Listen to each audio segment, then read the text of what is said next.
All right. Looks like the mics are hot. Welcome back, everyone. Good to be here. Yeah, we are jumping back into the stack today, and honestly, this one is for the detectives out there Yeah, it really is, yeah. because we are looking at what happens when a standard diagnosis just, you know, takes a turn for the worse. Right. You treat the patient, you think you are on the right track with everything, and then something lingers, Mm. or something completely new develops. Which is always a terrible feeling in the ED. Oh, absolutely. So we are digging into the complications of pulmonary infections today. Specifically, we are doing a deep dive into Chapter 66 of our source text, which covers lung empyema and abscess.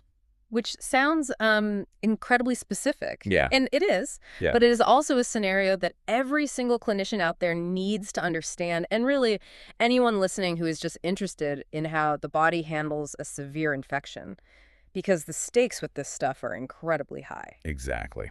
So let's get this started officially. Welcome to ED Debrief, where data meets the gurney. Glad to be sitting down for this one. So we are looking at Chapter 66 today. And I have to say, just reading through this material, it really feels like we are dealing with the darker side of pneumonia. That is a great way to put it. Because we are so used to hearing about pneumonia in a routine way. You know, you get some antibiotics, you go home, you get better. Sure, community-acquired pneumonia, a Z-Pak, maybe some Augmentin, and you are fine. Right. But this chapter is about when that plan completely fails. It is about the structural failure of the lung defenses. Yeah, it is a whole different ballgame. We are talking about two distinct but very closely related conditions here, empyema and lung abscess. And while they might sound similar to some people, Because they both involve infection and they both involve pus. to be blunt about it, yeah. Right, to be very blunt. But they are anatomically completely different. And crucially, the treatment for one is almost the exact opposite of the treatment for the other. That is the part that just blew my mind when I was prepping for this deep dive.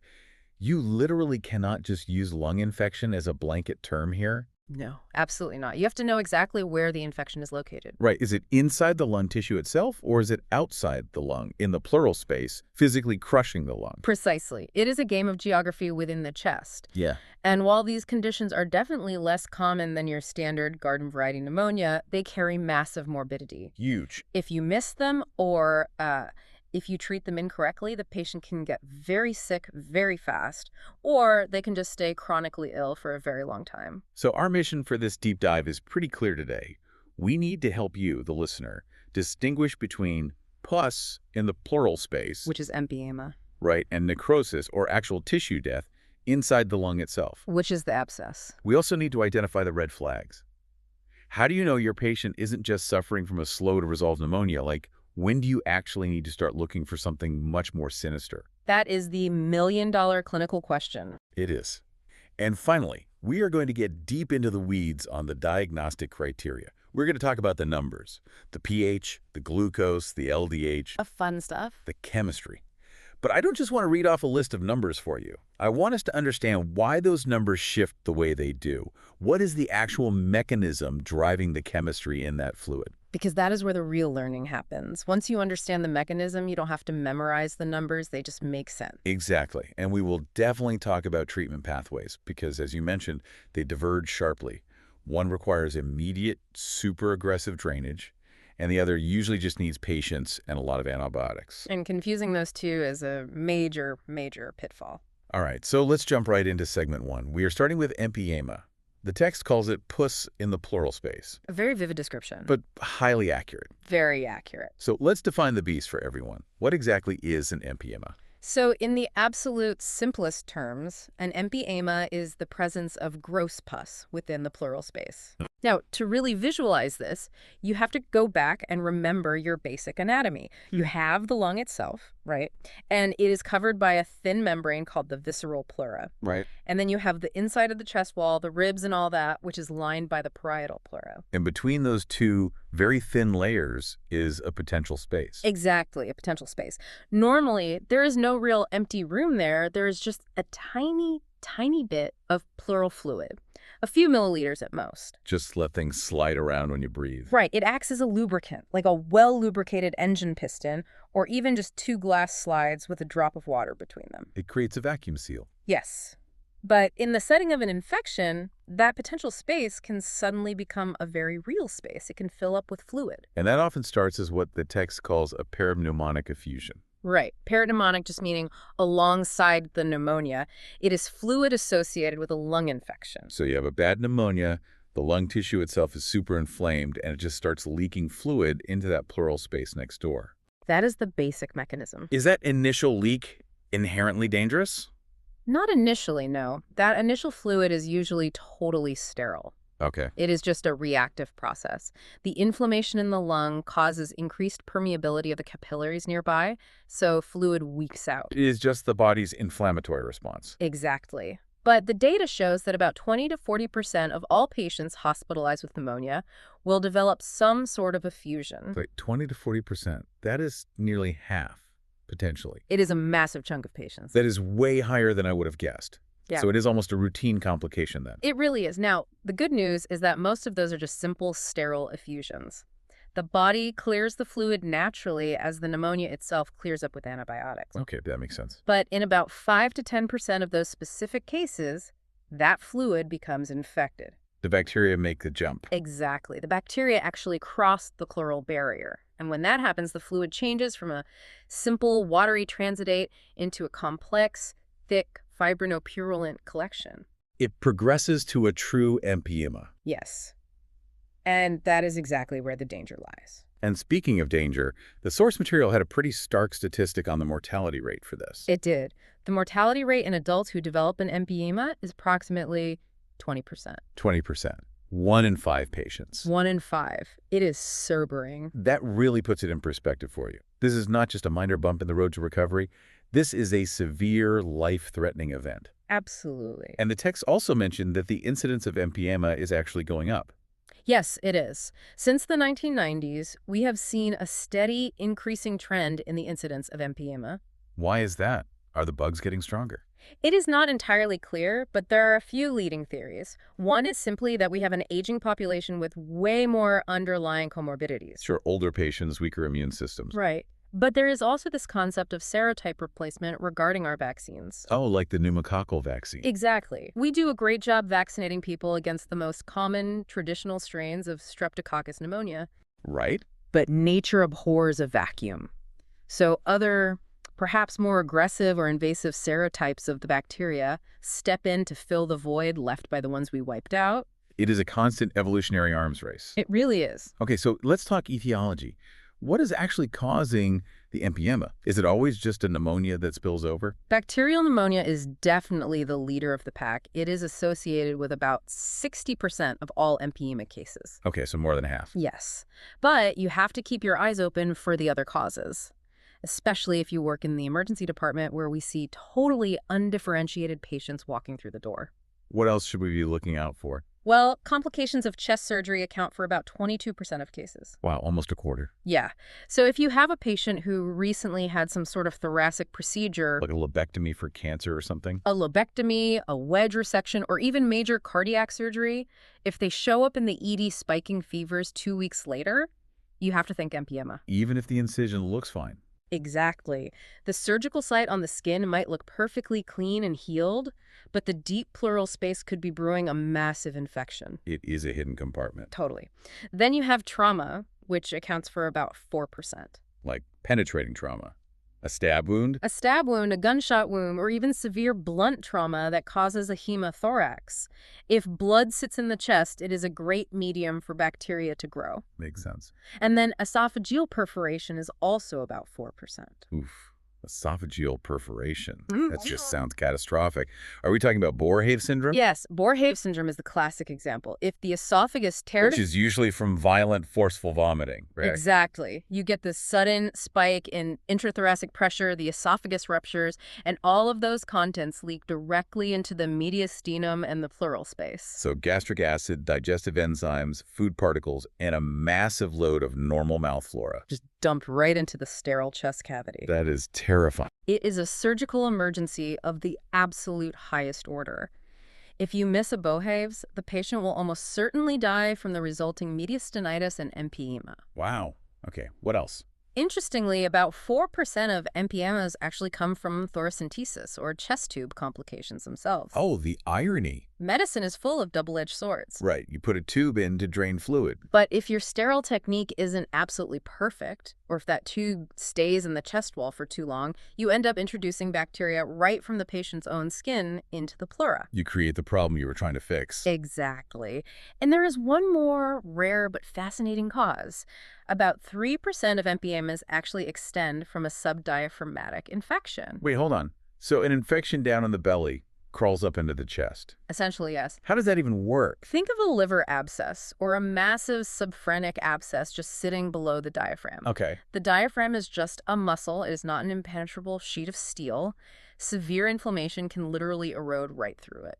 Or the bacteria can travel via the transdiaphragmatic lymphatics, crossing the border from the abdomen right into the chest. That is a wild image. Yeah, The infection just burning a hole through the floor of the chest. it happens.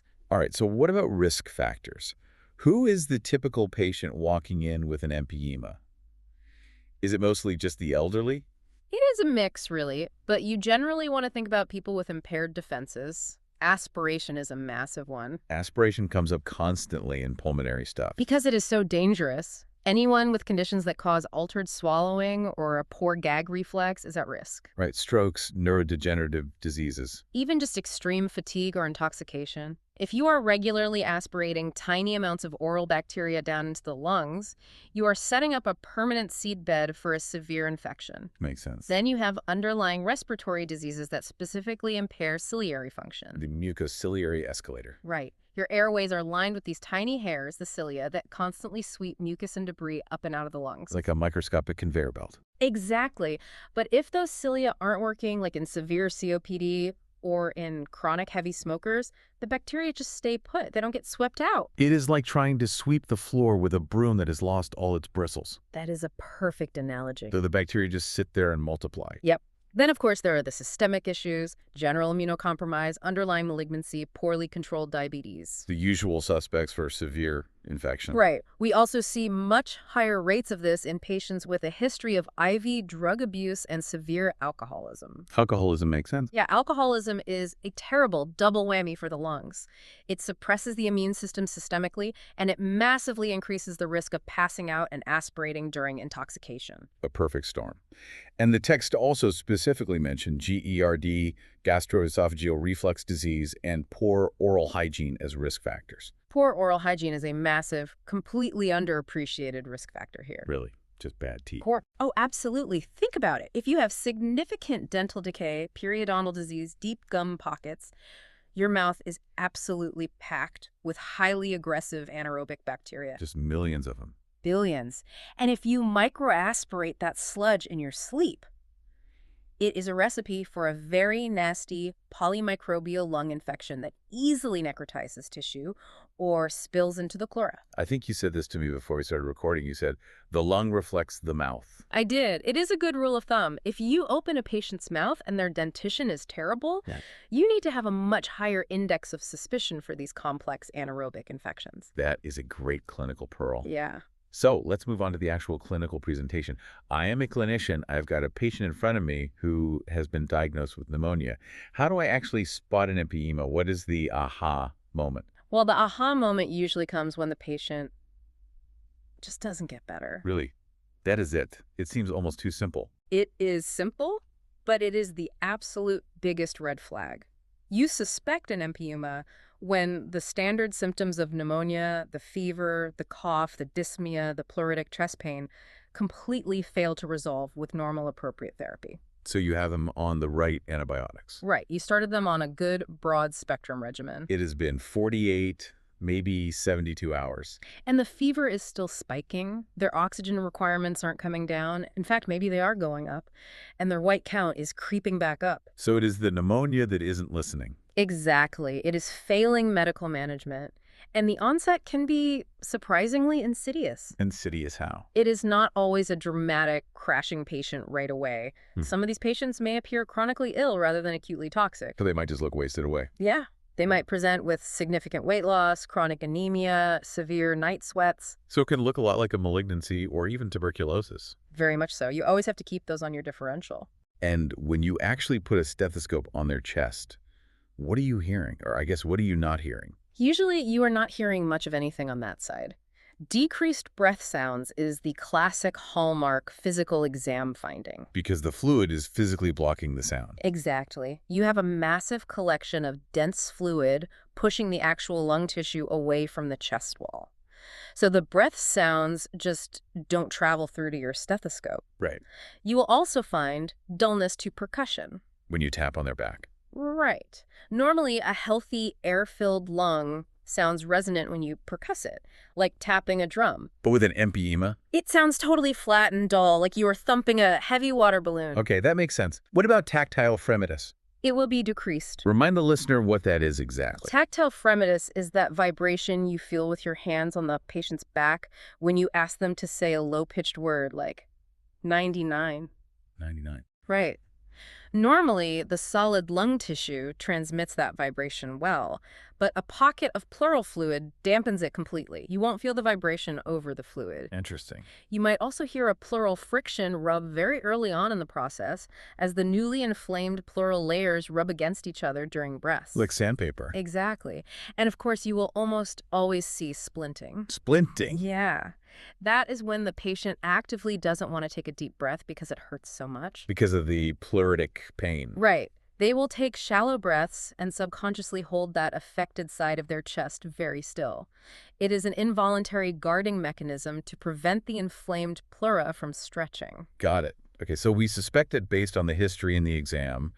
We see a whiteout or fluid on the x-ray, and maybe we confirm there is a collection with an ultrasound or a CT scan. Which you should absolutely do. But the real key here, according to the source text, is what you called the numbers game. Yes, the biochemistry. How do we actually prove definitively that it is an empyema and not just a sterile reactive effusion that we can leave alone? This is where we have to get invasive. You simply cannot diagnose an empyema from the outside of the body. You need the fluid. We need the fluid. A thoracentesis is absolutely key. Sticking a needle through the ribs to get a sample. Correct. We have to analyze the actual chemistry of that hidden compartment. Okay, so let's run through these criteria, because the text is very specific. If you hit any one of these, you are dealing with an empyema or at least a complicated parapneumonic effusion that has to be drained. Right. Just one is enough to mandate a chest tube. Number one seems pretty obvious. Number one is the aspiration of grossly purulent material. Meaning, if it looks like pus. It's pus. Yeah. You don't need a lab to tell you that. If you put the needle in and pull back on the syringe, and you get thick, opaque, yellow or brown, foul-smelling fluid, You were done diagnosing. you are completely done. That fluid is infected, and it has to come out immediately. The visual diagnosis is instantaneous. But sometimes it isn't that totally obvious, right? Like sometimes it might just look a little cloudy or turbid, but not frank pus. Right, it can be borderline. It might look like pale yellow fluid, maybe slightly hazy. That is why we send it to the lab. So the second criterion is a positive gram stain or a positive culture from that fluid. Also very straightforward. Right. If you see bacteria on the slide under the microscope, or if bacteria grow in the petri dish a day later, it is an infected space. Simple. But here is where it gets really interesting to me. The chemistry markers. The chemistry is fascinating. Because the text points out that the chemistry often changes long before the culture comes back, or sometimes even if the culture ultimately comes back negative. Yes, the chemistry is a real-time snapshot of the metabolic environment in that space. So let's unpack these markers. First up is pleural fluid glucose.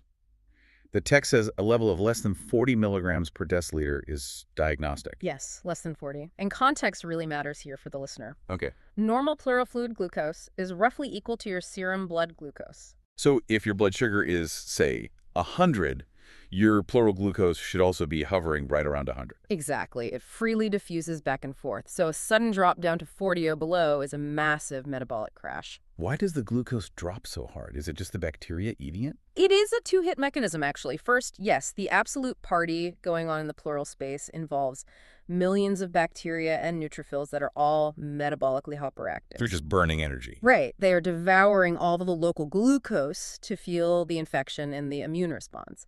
But secondly, and this is the crucial mechanical part, the severe inflammation actually thickens the pleural lining itself. It creates a wall. It creates a thick fibrotic barrier So fresh glucose from the bloodstream physically cannot diffuse across into the pleural space fast enough to replenish the supply. So you have sky-high consumption on the inside and a completely blockaded supply chain from the outside. Exactly. It is a metabolic siege. The glucose plummets. That makes perfect physiological sense. Okay, next up is the pH. The text flags a pleural fluid pH of less than 7.2. This is perhaps the single most sensitive indicator of a complicated effusion that needs drainage. Wow, really? Just the pH? Yes. Normal pleural fluid is actually slightly alkaline, usually around 7.6. So a drop to 7.2 is a really significant shift toward acidosis. It is a massive But- shift. Remember, the pH scale is logarithmic. Right. And the mechanism here is very similar to the glucose drop.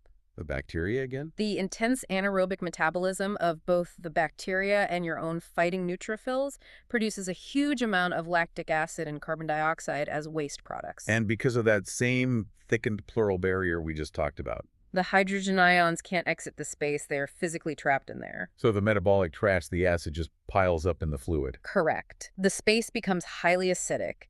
And this isn't just a fun fact for a test or a number on a page. The low pH has a massive direct clinical impact on your treatment. How so? Because many of our standard antibiotics, particularly the aminoglycoside class, are physically deactivated in a highly acidic environment. Wait, really? The acid destroys the drug? It prevents the drug from penetrating the bacterial cell wall. So if the pleural pH is 7.0, you can pump the patient full of IV antibiotics all day long.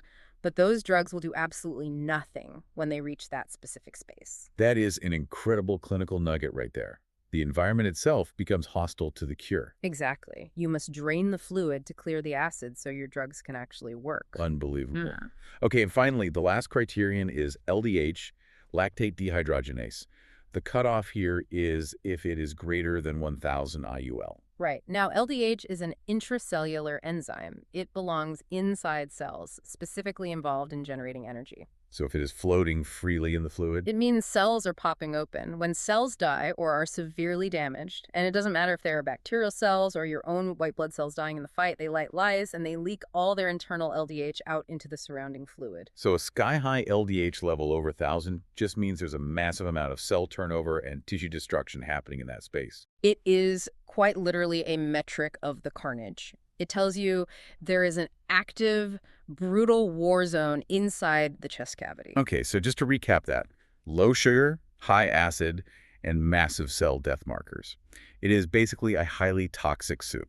A perfect description of an empyema. And if you see those specific numbers, you know immediately that the fluid is absolutely not going to reabsorb on its own. It needs to come out. It has to come out mechanically. Okay, let's talk about imaging for a second. You mentioned X-rays earlier. Yes, the standard chest radiograph, the CXR, it will show a classic pleural-based opacity. A big white area at the bottom. Right. It blunts the costophrenic angle. It looks like a meniscus of fluid. But honestly, in the modern ED era, we lean much more heavily on other modalities to get the real story. Point of care ultrasound, right. POCUS. POCUS is fantastic here. We absolutely love POCUS on this show. It is basically the stethoscope of the 21st century. It really is. It is incredibly accurate for identifying even small amounts of fluid. You can measure it, you can guide your needle with it safely. Right, keeping you away from the liver or the spleen. Exactly. But more importantly, for this specific disease, ultrasound can tell you immediately if the fluid is free-flowing or if it has become loculated. Loculated. That is a massive key word in this chapter. What does that actually mean for the listener trying to picture this? Imagine the difference between a simple water balloon and a honeycomb. Okay. A free-flowing effusion is like the water balloon. Sure. The fluid is all in one big pool. If you stick a needle or a tube in at the bottom, gravity does the work and the entire thing just empties out nicely. Very satisfying. Very. But loculated means the severe inflammation has caused the body to create fibrin strands. Basically, scar tissue inside the fluid. Yes, a dense web of fibrin. It forms these rigid walls that break the fluid up into dozens of little isolated pockets. So on the ultrasound, instead of one big black pool of fluid, it literally looks like a spider web or a complex honeycomb. And that obviously makes it vastly harder to drain. Infinitely harder. You can't just put one chest tube in and expect it to work. You might drain one single pocket, but the other 20 pockets right next to it will stay full of pus. Because they are walled off. Exactly. Each little pocket acts like its own separate abscess.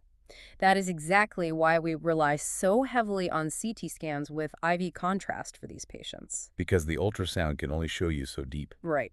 The CT scan gives the surgeons the exact 3D roadmap of where every single pocket is located. It shows the pleural thickening, and it helps you see any underlying lung abnormalities like a hidden tumor that caused the whole thing. You definitely don't want to fly blind into a honeycomb of pus. No, you do not. All right, so we've diagnosed it. We know it is an empyema. We know if it is complex or not. Right. But who are the actual culprits here? What bugs are we fighting? It varies depending on the source, but the Yeah. usual suspects for community-acquired cases are Streptococcus pneumonia and Staphylococcus aureus. Including our old nemesis, MRSA. Oh, absolutely. Community-acquired MRSA is everywhere these days, and it loves to form abscesses and empyemas.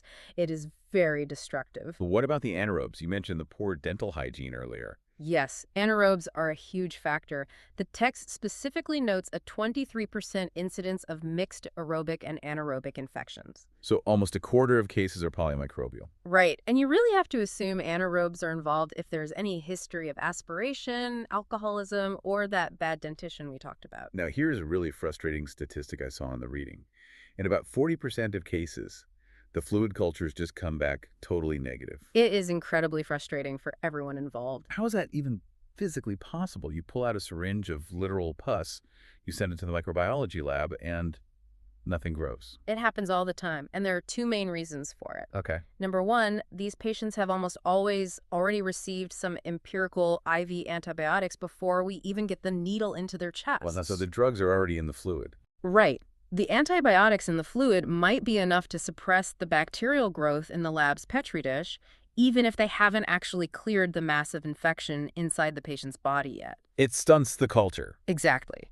And reason number two goes back to those anaerobes. We are dealing with very fastidious, fragile anaerobic bacteria. Meaning they hate oxygen? They die instantly if exposed to it. So if you pull the fluid out, put it in a standard cup, and expose the sample to room air during transport to the lab down the hall, You just killed the evidence. the bacteria die before they ever reach the incubator. Mm. So the culture reads negative even though the chest is full of bugs.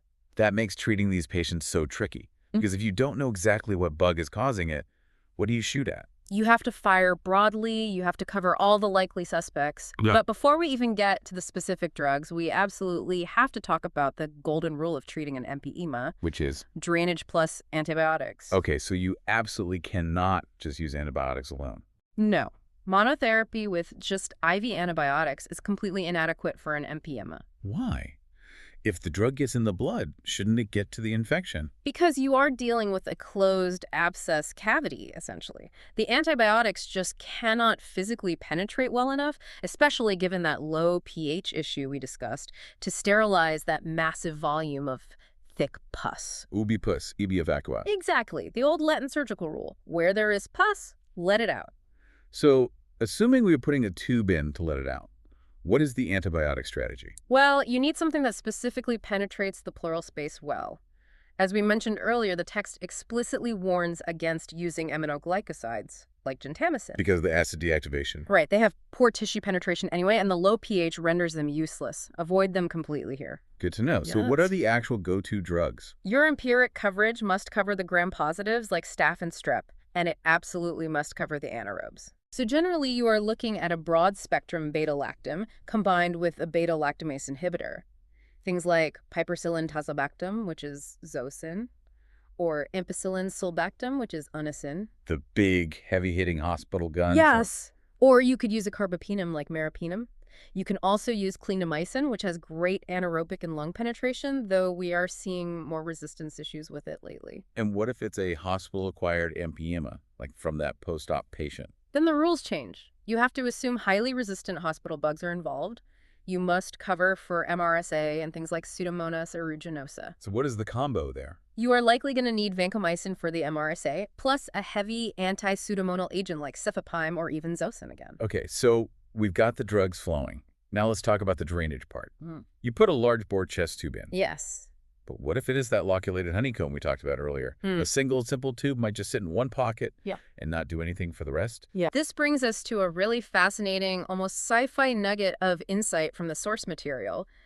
The MIST trials. MIST, MIST. Right. This was a brilliant attempt by researchers to solve a strictly mechanical problem using chemistry. Okay, I love this. Explain. So they looked at using fibrinolytics. These are powerful drugs that actively break up blood clots and fibrin strands. Like the clot busters we use for massive strokes or heart attacks. Exactly the same drugs. The idea was to inject these clot busters directly into the pleural space through the chest tube. Oh, wow.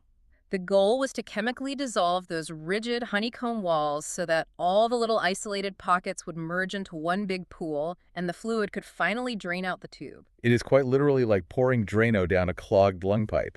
In a way, yes. So the first trial, MISTA-1, looked at using streptokinase alone. And did it work? The results were mixed at best. It didn't show a statistically huge benefit in terms of overall mortality or reducing the need for eventual surgery. Okay, so just breaking down the walls wasn't quite enough to clear the drain. Exactly. But then came the MIST-2 trial, and this is the one every clinician needs to remember. What did they change? They tried a combination therapy. They used alteplase, which is TPA, a very strong clot buster, and they combined it with a drug called DNase. Wait, DNase? As in an enzyme that destroys DNA? Yes. Why on earth are we trying to break down DNA inside the lung? This goes back to the fundamental microscopic biology of what pus actually is. Okay, gross me out. What is it? Pus is primarily composed of millions of dead white blood cells, specifically neutrophils. Right, the frontline soldiers of the immune system. When those neutrophils die fighting the bacteria, they literally burst open, and they release all their internal contents, including their DNA. Okay. And neutrophils actually do this on purpose. They form these microscopic structures called nets, neutrophil extracellular traps. They throw out nets. Yes. It is a literal, sticky, viscous web made of their own unraveled DNA designed to physically trap bacteria so they can't spread. That is incredibly metal. Yeah. And super useful for fighting a localized infection. Very useful, but terrible for drainage. Oh. Because free, uncoiled DNA is extremely viscous. It is thick, gooey, and stringy. It turns the pleural fluid into absolute sludge. Okay, so now the MIST-2 trial makes perfect sense. Right. The alteplase acts as the sledgehammer to break down the fibrin wall, the container. And the DNase acts as the chemical thinner to chop up the DNA, the sludge. That is a perfect analogy. The alteplase opens all the doors, and the DNase thins out the traffic so the fluid can actually flow out the tube. That is absolutely brilliant. It is pure chemistry in action. So did it actually work in the trial? It worked beautifully. The MIST-2 trial showed that the specific combination of alteplase plus DNase significantly improved the fluid drainage on X-ray. It markedly decreased the rate of patients needing to be referred for major surgery, and it significantly shortened the overall hospital stay. That is a huge win. It is, and interestingly, the trial also proved that using either drug alone, just DNase, or just alteplase did not work well at all. You absolutely needed that 1-2 punch. Container and sludge. That is fascinating. Yeah. But I have to ask the realistic question here. Does this chemical cocktail solve everything? Can we avoid surgery every time now? No, unfortunately not. Even with the absolute best medical management, the perfect antibiotics, and the MES2 lytic therapy, about 1/3 of Empyema patients still end up requiring surgery. Still a third. That is a stubbornly high number. It is, because sometimes the lung just becomes trapped. Trapped lung. Yeah. The inflammation gets so severe that a thick, inflexible rind of fibrotic scar tissue forms completely over the visceral pleura. Like a straitjacket on the lung. Exactly. And even if you drain all the fluid out, that stiff rind won't let the lung physically re-expand to fill the space. The lung is just stuck collapsed. So what does the surgeon actually have to do? They usually perform something called VATS, video-assisted thoracoscopic surgery. Yeah. They make a few small incisions, go in with a camera and mechanical instruments, and they physically break up all the loculations. And then they do a procedure called decortication. Which means? They quite literally peel that thick, fibrous rind right off the surface of the lung, like peeling an orange, so the healthy lung tissue underneath can finally expand again. Wow. Empyema is just relentlessly aggressive. It is basically drain it, hit it with massive drugs, chemical bomb it to thin it out, and if all of that fails, physically peel it off in the OR. That is an incredibly accurate summary. It is a condition that demands your absolute respect as a clinician. You cannot be passive with an empyema. All right, let's pivot then. We are leaving the pleural space entirely, and we are going deep down into the spongy tissue of the lung itself. Segment 2. Segment 2, lung abscess. The text describes this as necrosis from within. And this is a very different beast entirely from what we just talked about. So how do we actually define a lung abscess compared to an empyema? A lung abscess is a localized area of necrosis dead, rotting tissue directly within the lung parenchyma, the tissue itself. Okay. It is usually caused by a suppurative or pus-forming microbial infection that quite literally rots a physical cavity right into the structure of the lung. Rots a cavity. That is a very visceral description. What actually causes that to happen? The primary mechanism, yet again, is the aspiration of oral contents. Man, aspiration really seems to be the root of all evil in this entire chapter. It is the major recurring theme. So walk me through the pathophysiology of that. Sure. You inhale a small amount of oral secretions, packed with billions of bacteria. This usually happens while you are sleeping, or if your gag reflex is blunted from alcohol or drugs. Right. Once those bacteria pass the vocal cords, gravity completely takes over. The bacteria physically settle into the most dependent portions of the lung anatomy based on whatever position you were in when you aspirated. So gravity dictates the geography of the infection. Exactly. If you are lying flat on your back in bed, which most people are when they sleep, those fluids pool in the superior segments of the lower lobes or the posterior segments of the upper lobes. Right, the lowest physical points. The bacteria land there, they find a nice warm environment, and they start multiplying. And because of the specific aggressive mix of organisms from the mouth, they start causing intense local tissue necrosis. They literally liquefy the lung tissue around them. And that creates the cavity. Yes. The text mentions a distinction between primary and secondary abscesses. Sure. What is the clinical difference there? Primary abscesses make up the vast majority, about 80% of cases. Okay. These occur in patients who are either generally healthy or they just have a predisposition to aspiration. Like we said, they drink too much, they have an underlying seizure disorder, or maybe they have swallowing issues from an old stroke. But the lung tissue itself is relatively normal before the aspiration event. Exactly. The lung was an innocent bystander to a bad swallow. Got it. And what about secondary abscesses?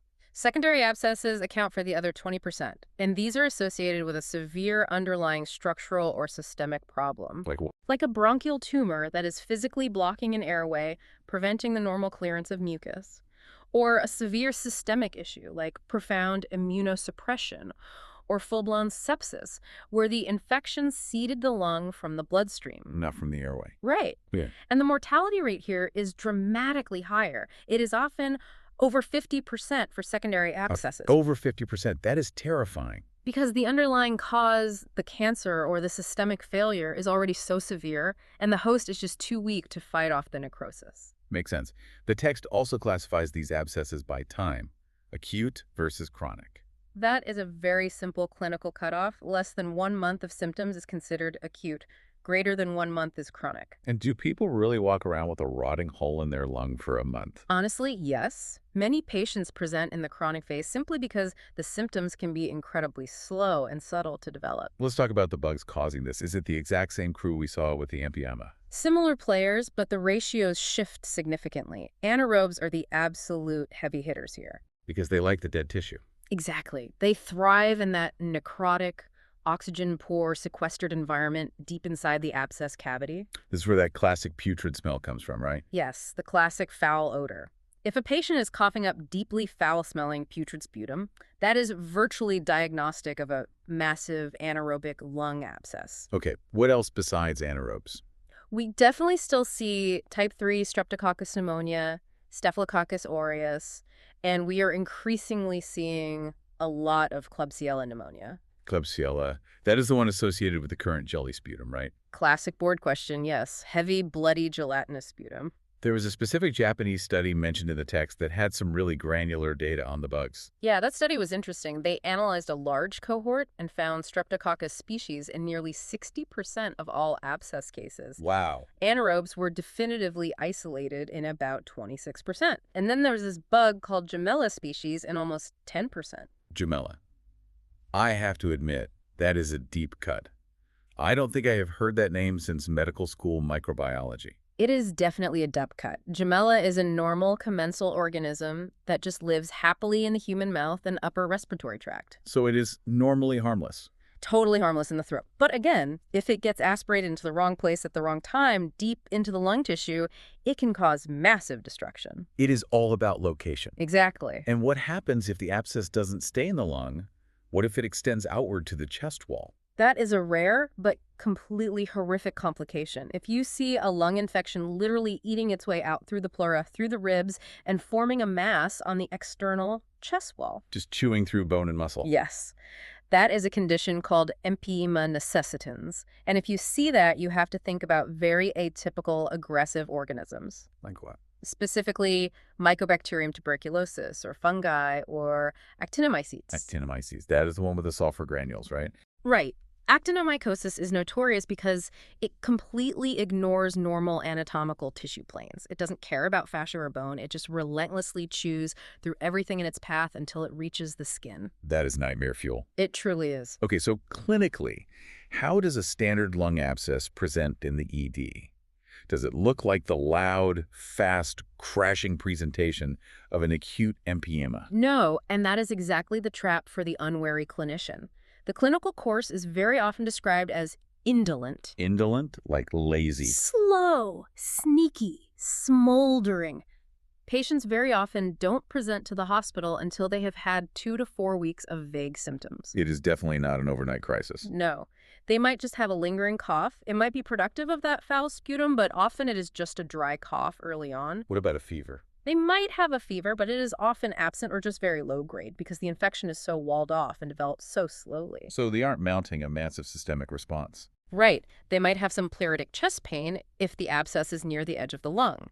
And they frequently have hemoptysis. Coughing up blood. Yes, because the necrosis is eating into the small blood vessels in the lung tissue. But the text made a point to say that the classic signs of acute severe infection, like massive tachycardia and fast breathing, are often completely absent. Exactly. So the patient is sitting in front of you. Their heart rate is 85. They are breathing comfortably on room air, but they just look profoundly unwell. Wasted. Yeah, they have weight loss, profound fatigue, heavy night sweats. Honestly, everything you were describing just sounds exactly like cancer or TB. And frankly, those are the exact top 2 differential diagnoses you absolutely have to rule out because they look identical clinically. So you send them for a chest x-ray. What are you looking for? Initially, you might just see an area of dense consolidation looking just like a standard pneumonia. Okay. But the absolute visual hallmark, the finding that screams abscess across the room, is an air fluid level inside a distinct cavitary lesion. Okay, describe that visual for the listener, because visualizing the anatomy is so key here. Imagine looking at the lung field on the X-ray, and you see a distinct, thick-walled circle drawn inside the lung tissue. That is the outer wall of the cavity. Got it. Now, inside that circle, the bottom half is solid white. That represents the dense liquid pus sitting at the bottom. Because gravity pulls it down. Right. And the top half of the circle is totally black, which represents empty air. Okay. And separating the white liquid and the black air is a perfectly straight horizontal line across the middle of the circle. The air fluid level. Exactly. And what does that perfect line actually tell you, mechanically speaking? It tells you 2 incredibly important things. 1, there is both liquid and free air coexisting in the exact same walled-off space. And 2, 2, and this is the vital part, it tells you that the cavity is actively communicating with a bronchiole. explain that connection. Why must it connect? Because the lung tissue itself doesn't just generate huge pockets of free air out of nowhere, for that black air to get inside the cavity, it has to come from the outside airway. So the necrotic rotting process Has literally eaten its way through the wall of an adjacent airway tube. It eroded into a bronchiole. Wow. So now, every time the patient coughs, they are expectorating some of that liquid pus up and out through the airway. Which is the foul sputum they spit out. Right. And every time they take a breath in, air gets sucked right back down that same bronchiole to replace the fluid that just left. It's a self-venting system. Yes. That straight line you see on the X-ray is literally just gravity leveling out the fluid inside that vented chamber. That is such a clear, vivid mechanical image. It is literally draining itself. It is. And understanding that specific concept entirely dictates our treatment plan, which we will get to in a second. Right. But before we treat, we have to be absolutely sure what we are looking at. The text explicitly warns us not every single hole in the lung on an X-ray is a bacterial abscess. Correct. We have a broad differential diagnosis for what we call cavitary lesions. What else could possibly mimic this? Well, infected bullae are common. Bullae. Those are the big blown-out air sacs you see in patients with severe emphysema, right? Exactly. They are just empty pockets of air. But if a patient gets mild pneumonia, fluid can collect inside those pre-existing pockets and become infected. It looks exactly like an abscess, but the underlying structure was already there. Okay, what else? Tuberculosis is a massive one worldwide. TB bacteria absolutely love to destroy tissue and make cavities, specifically in the highly oxygenated apical segments of the upper lobes. Right. And you mentioned cancer earlier. Neoplasms are a huge mimic. Primary lung cancer, specifically squamous cell carcinomas, are notorious for this. How does a tumor look like a fluid-filled hole? Because the tumor grows so rapidly that the center of the mass physically outstrips its own blood supply. So the core of the tumor starves. It starves, it undergoes central necrosis, it dies, it liquefies, and then the patient coughs up the dead tumor core, leaving a thick-walled cavity behind. That is grim, but fascinating. Or you could see metastatic cancer from another organ doing the exact same thing in the lung. And what about some of the weirder, rarer mimics? Autoimmune and inflammatory diseases. Wegener's granulomatosis, which is now called granulomatosis with polyangiitis. GP. Right, or severe sarcoidosis. Both of those can chew holes in the lung. And then you have the parasites. Parasites in the lung. Oh, yeah. Echinococcosis, which causes massive hydatid cysts that can rupture, or severe amoebiasis. Okay, but those are mostly infectious or inflammatory. What about actual anatomical visual mimics? Things that just look like a hole but aren't even in the lung. This is my favorite one, a hiatal hernia. A hiatal hernia. How does a hernia mimic a lung infection? Well, think about the anatomy of the diaphragm. It is the muscular floor of the chest. And there is a small hole in it, the esophageal hiatus, where the esophagus passes through to connect to the stomach. Yeah. But in some people, that hole stretches out. And the top part of the stomach physically slides up through the diaphragm and sits directly in the lower chest cavity right behind the heart. Okay. Now, what is normally inside a stomach? Gastric fluid and swallowed air. Exactly, fluid and air. So if you take a chest x-ray of that patient, you are going to see a perfect circular structure with a beautiful, straight air fluid level sitting right in the lower lung field. Oh, wow. It looks exactly like an abscess. Identical. Yeah. But it is just the stomach. Let me guess why this is so important to differentiate. Oh, please do. Because if you see that air fluid level and you confidently assume it is an abscess or an empyema, And you grab your large bore needle to go drain the pus? you are going to blindly plunge a needle directly through the chest wall and straight into their stomach. Which is a phenomenally bad day for absolutely everyone involved. You just caused an iatrogenic gastric perforation into the chest. That is a phenomenal clinical warning. Do not blindly drain the stomach through the ribs. Always get a CT scan if you aren't sure. Always get the CT scan. It will instantly show you the anatomy and save you a massive lawsuit. All right, so assuming we've gotten the CT, we ruled out the hernia, we ruled out cancer, we have firmly diagnosed a classic bacterial lung abscess. Okay. How do we actually treat it? Do we immediately grab a chest tube and drain it exactly like we just did for the empyema? Stop right there. Do not pass go. Okay, I am stopping. Why? This is the single most crucial distinction in this entire deep dive. We drain the empyema aggressively. Plus there's pus, right? Why not drain the abscess? Not here. For a lung abscess, IV antibiotics are the primary definitive treatment. We usually do not drain lung abscesses mechanically. Why the massive hesitation? It is a giant pocket of rotting fluid. Because the abscess is located deep inside the highly vascular, delicate sponge of the lung tissue itself. It is not sitting freely in an empty pocket on the outside like an empyema. Right. If you blindly stick a large tube blindly through the healthy outer layers of the lung to reach the abscess deep inside, You risk pushing the infection into the healthy tissue. exactly, you risk catastrophically contaminating the entire surrounding healthy lung lobe. That makes sense. Furthermore, you risk causing massive, uncontrollable hemorrhage because the lung parenchyma is absolutely packed with blood vessels. Okay, the risks are huge. But what about the pus? Doesn't it have to come out? Think back to our X-ray discussion. Remember the air fluid level? Yeah, the perfectly straight line. And what did we say that line proves? It proves that the cavity is communicating with the bronchiole. Right. It is already draining. It is draining entirely spontaneously through the patient's own bronchial tree. The patient is constantly coughing the pus up and out naturally. Oh.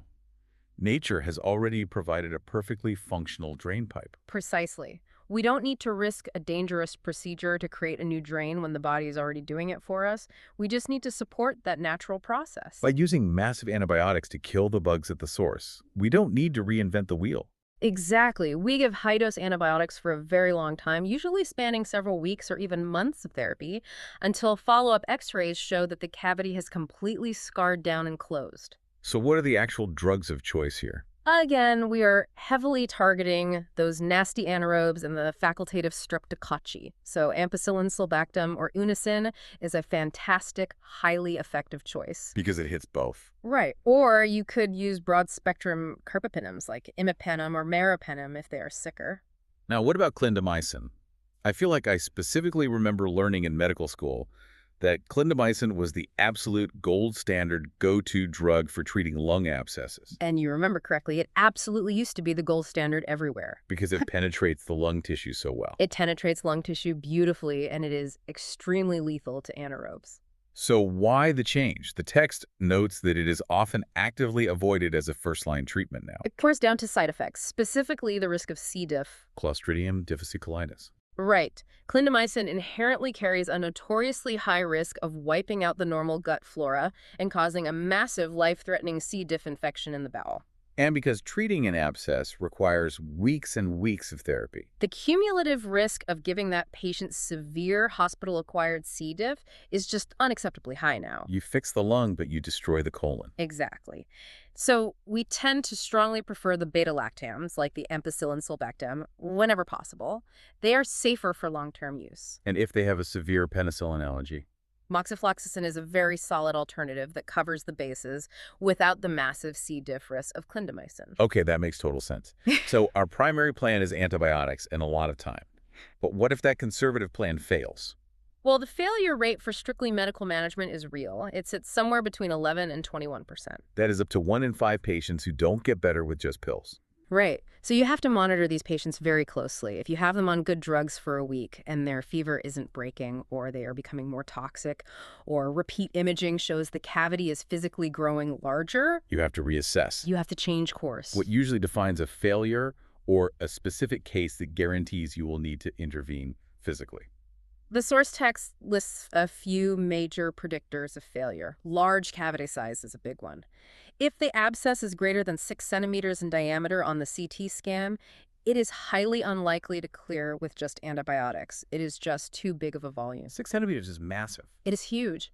Another major reason for failure is a physical bronchial obstruction. Like we mentioned earlier, a tumor. Right. If a lung cancer tumor or an inhaled foreign body is physically plugging that bronchiole, The natural drain pipe is clogged. exactly, the pus simply cannot drain out naturally. That trapped abscess will never clear, no matter how many IV antibiotics you pump into the patient. Or what if the bug is just wrong? Also a huge factor. If the cavity is actually caused by a massive fungal ball, or if it is a necrotizing malignancy masquerading as an infection. Standard antibacterial drugs won't even touch it. Not at all. Or, worst case scenario, they have a coexisting empyema right next to the abscess, The double whammy. which absolutely forces your hand to intervene. Okay, so if medical management is actively failing, what are the actual physical intervention options? Then, and only then, do we carefully consider mechanical drainage. But we are extremely cautious about it. How is it done? Percutaneous drainage is usually the next step. Meaning through the skin. Right.